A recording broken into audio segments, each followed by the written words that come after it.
What is up, guys? In this video, I want to talk about the 3 main things that you need to get started with your gym at home to get results. And when I say results, I'm not just talking about losing fat. I'm talking about gaining some serious frickin' size.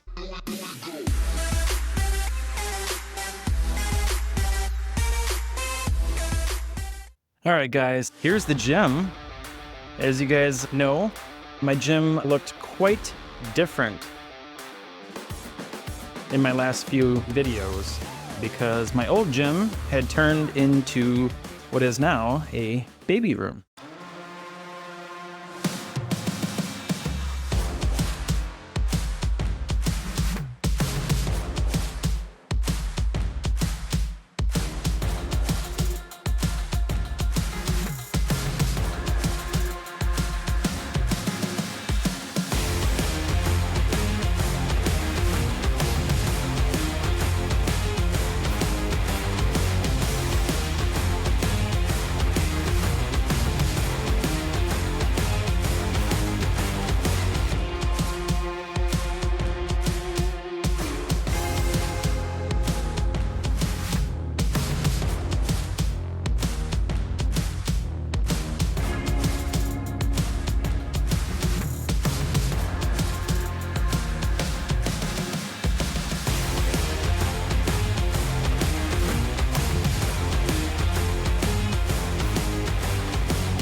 For a while, I honestly thought I would have to go to the gym, and then I found a space in the garage that I'm like, you know what, I could make this space work.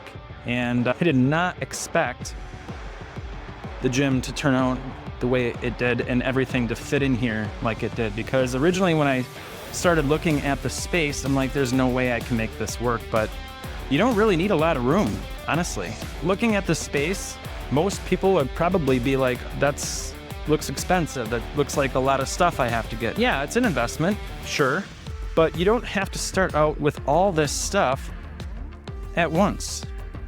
Absolutely do not have to do that. I did not do it when I first started.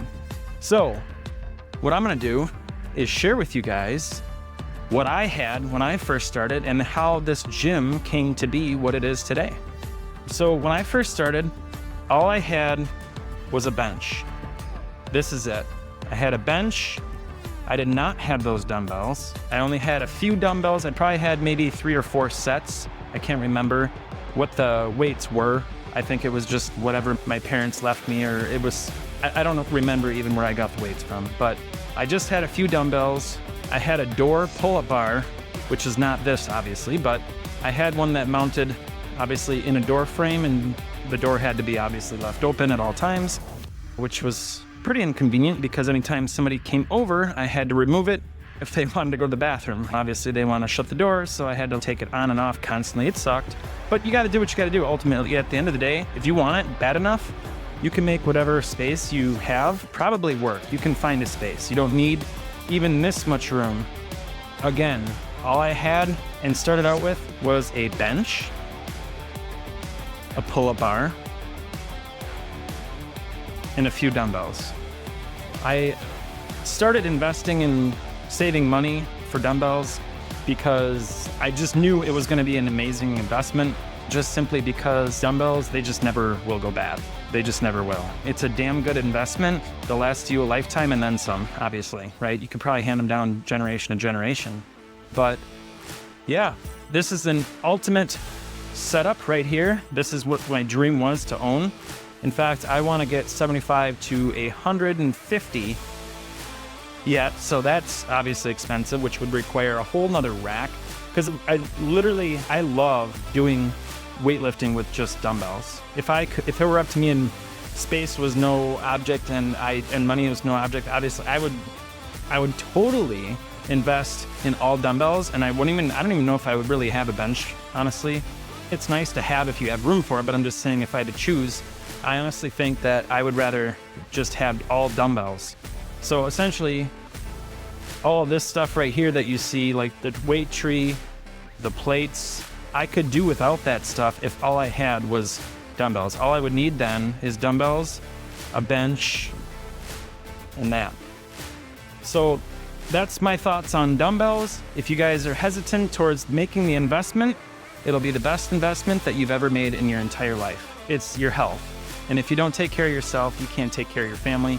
So it's not selfish. It's a good investment for you and your family because everybody can use them. And I just want to run through each thing: dumbbells, bench, and pull-up bar, and just what my basic recommendations are when it comes to purchasing.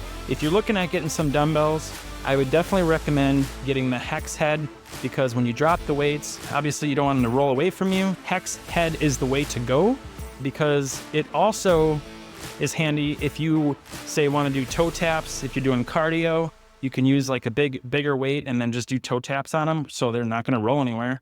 Especially if you use like a 75 pounder, you can use them for doing push-ups on, because obviously they're not going to roll away from you.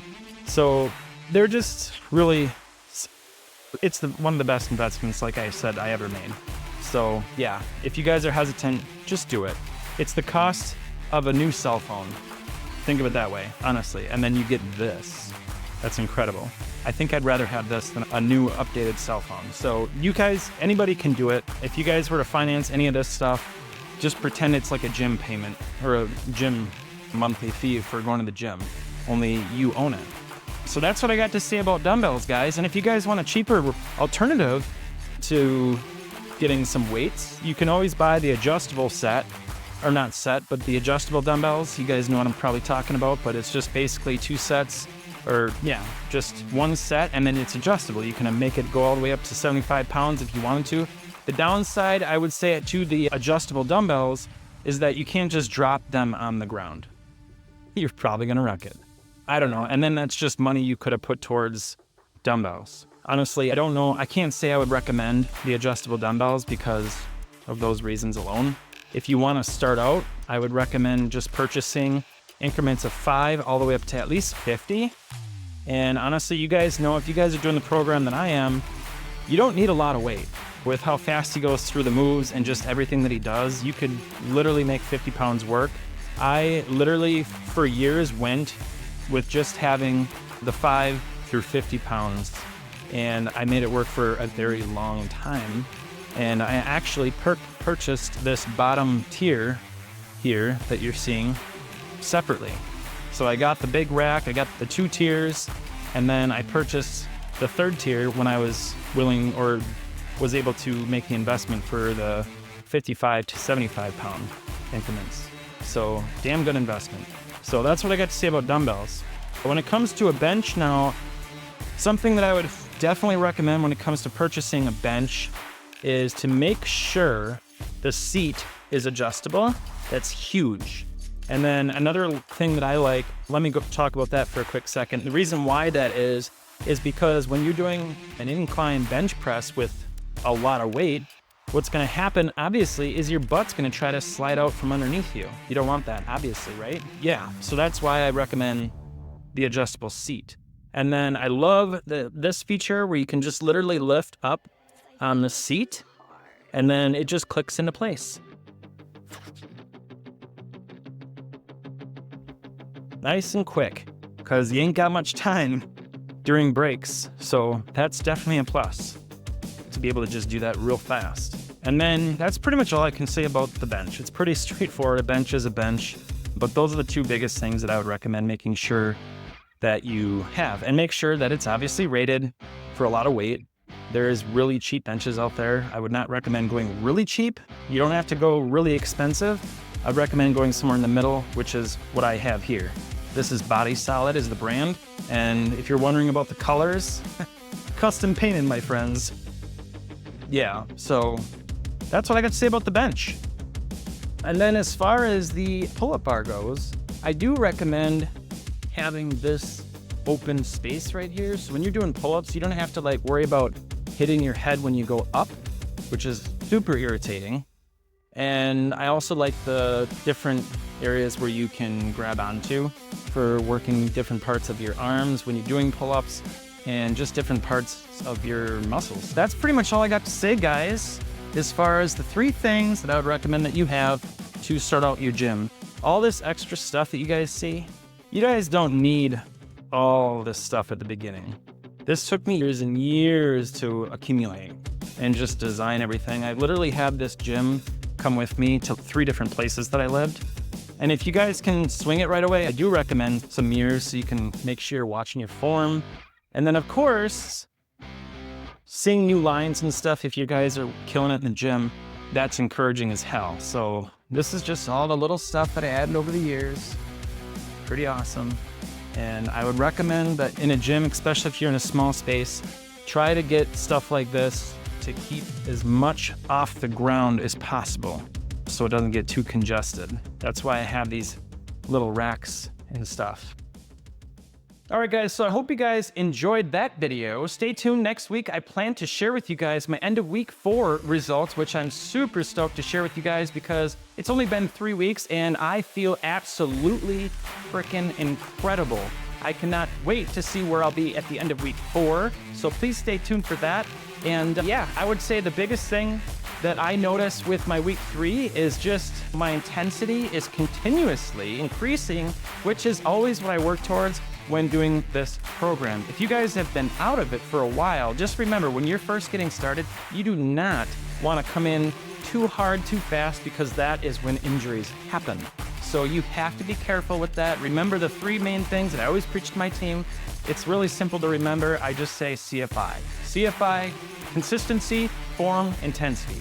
Every day when you walk in the gym, just focus on those 3 things every single day. Just have that imprinted in your brain and just remember that. Take it slow and don't feel like it's a race to get results. The only person that you're competing against is, so just remember, just take it slow. Like I preached last couple of weeks, I talked about things that I have done to get ready before I started the program. And then I talked about things that I focused on the first and then the second week. So I'm not in any huge rush to get results, but at the same time, I'm getting really fast results.